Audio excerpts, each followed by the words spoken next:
59 ఏళ్లు. అవును, మీరు విన్నది నిజమే. 5 దశాబ్దాలకు పైగా తమిళనాడు రాజకీయాలను శాసించిన ద్రావిడ పార్టీల ఆధిపత్యం కేవలం ఒక్క రాత్రిలో, ఒక్క దెబ్బతో బద్దలైపోయింది. అసలు ఎవరూ ఊహించని ఈ రాజకీయ భూకంపం వెనుక ఏం జరిగిందో తెలుసుకుందాం. ఈనాటి మన ఈ విశ్లేషణలో 2026 తమిళనాడు అసెంబ్లీ ఎన్నికల్లో జరిగిన ఆ చారిత్రాత్మక ఘట్టాన్ని డీకోడ్ చేద్దాం. అసలు బరిలోకి దిగిన తొలిసారే నటుడు విజయ్ స్థాపించిన తమిళగా వెట్రి కలగం, అదేనండి మన టీవీకే పార్టీ, అంత అద్భుతమైన విజయాన్ని ఎలా సాధించిందో ఇక్కడ చూద్దాం. మరి అద్భుతం ఎలా జరిగిందో మనం ఒక 5 దశల్లో చూద్దాం.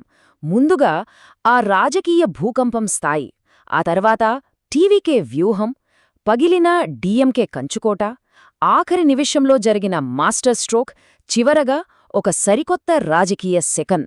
పదండి మొదలుపెడదాం. మొదటిది ఈ రాజకీయ భూకంపం, అదేనండి 2026 ఎన్నికల ఫలితం. ఫలితాలు చూస్తే ఎవరికైనా మతిపోవాల్సిందే. తమిళనాడులో ఎప్పుడూ లేని విధంగా ఇదొక హంగ్ అసెంబ్లీగా నిలిచింది.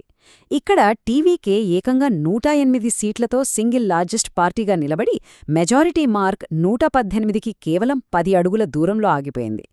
ఇక అధికారంలో ఉన్న డీఎంకే కూటమి 73 సీట్లకు పరిమితమైతే ప్రతిపక్ష ఏఐఏడీఎంకే కేవలం 53 సీట్లతో సరిపెట్టుకుంది.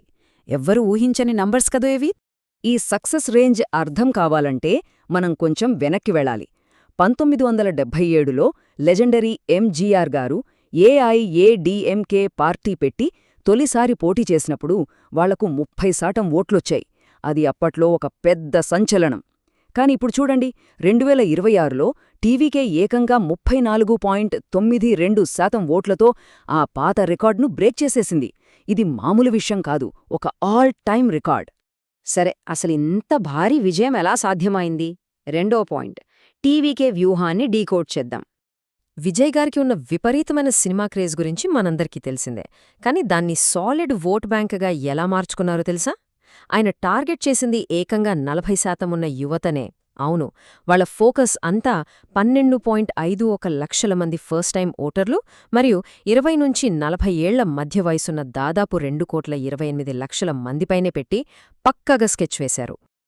ఇక వీళ్ల క్యాంపెయిన్ స్టైల్ కూడా పూర్తిగా డిఫరెంట్ అండి.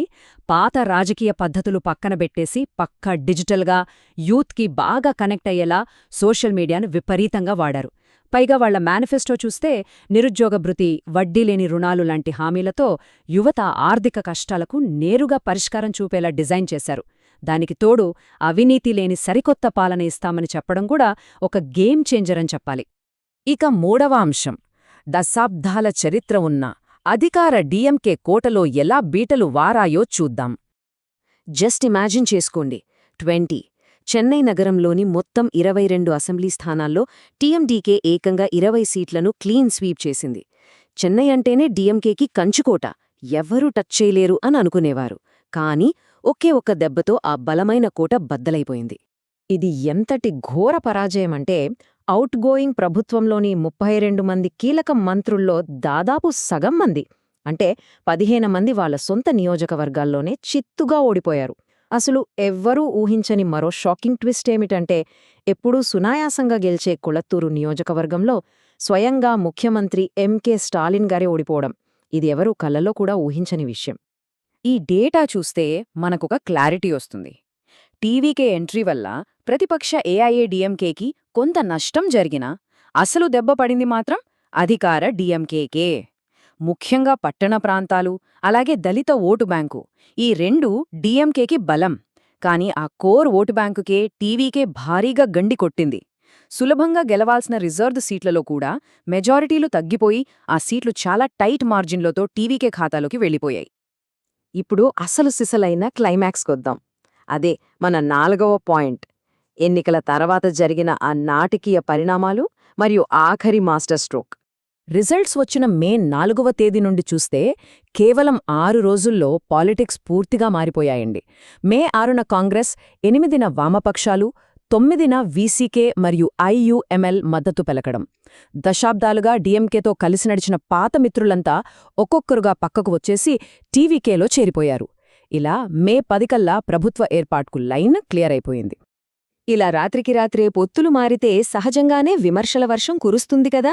డీఎంకే ఏమో మమ్మల్ని వెన్నుపోటు పొడిచారు, ద్రోహం చేశారు అని తీవ్రంగా మండిపడితే, కాంగ్రెస్ పార్టీ మాత్రం మతవాద శక్తులు అధికారంలోకి రాకుండా నిరోధించడానికి మేము ఈ నిర్ణయం తీసుకున్నాం అని తమ స్టాండ్ని బలంగా సమర్థించుకుంది. మొత్తం మీద చూసుకుంటే ఈ రాజకీయ చదరంగంలో డీఎంకే పూర్తిగా ఒంటరిదైపోయింది. కాంగ్రెస్ డైరెక్ట్గా ప్రభుత్వంలో చేరితే కమ్యూనిస్టు పార్టీలైన సిపిఐ, సిపిఐఎం బయట నుండి మద్దతిచ్చాయి. ఇక వీసీకే, ఐయుఎంఎల్ బేషరతు మద్దతు ప్రకటించాయి. చివరికి ఏఎంఎంకేకి ఉన్న ఒకే ఒక్క ఎమ్మెల్యే కూడా సపోర్ట్ చేయడంతో ఎలాంటి కష్టం లేకుండా టీవీకే 120 మంది మద్దత్తో మ్యాజిక్ ఫిగర్ని చాలా ఈజీగా క్రాస్ చేసేసింది. ఇక ఫైనల్గా మన 5వ అంశం, ఒక సరికొత్త రాజకీయ శకం ఆరంభం. మే 10, 2026 ఈరోజు తమిళనాడు చరిత్రలో ఖచ్చితంగా ఒక మైలురాయిగా నిలిచిపోతుంది. సి. జోసెఫ్ విజయ్ గారు తమిళనాడు 9వ ముఖ్యమంత్రిగా ప్రమాణ స్వీకారం చేశారు. ఇక్కడ మనం గమనించాల్సిన ఒక అత్యంత కీలకమైన విషయమేంటంటే 1967 తర్వాత ఒక ద్రావిడేతర పార్టీ నాయకుడు ఇలా ప్రభుత్వాన్ని ఏర్పాటు చేయడం ఇదే తొలిసారి. నిజంగా ఇదొక చారిత్రాత్మక ఘట్టం. ఈ అనాలిసిస్లో మనం కేవలం డేటా, వాస్తవాల ఆధారంగా ఈ అద్భుతమైన రాజకీయ మలుపును డీకోడ్ చేశాం. అయితే ఇప్పుడు మన ముందున్న ఒక లోతైన ప్రశ్న ఏంటంటే, తమిళనాడులో ద్రావిడ రాజకీయ శకం నిజంగానే ముగిసిపోయిందా, లేక ఇదంతా కేవలం ఒక ఇంటర్వల్ బ్యాంగ్ మాత్రమేనా?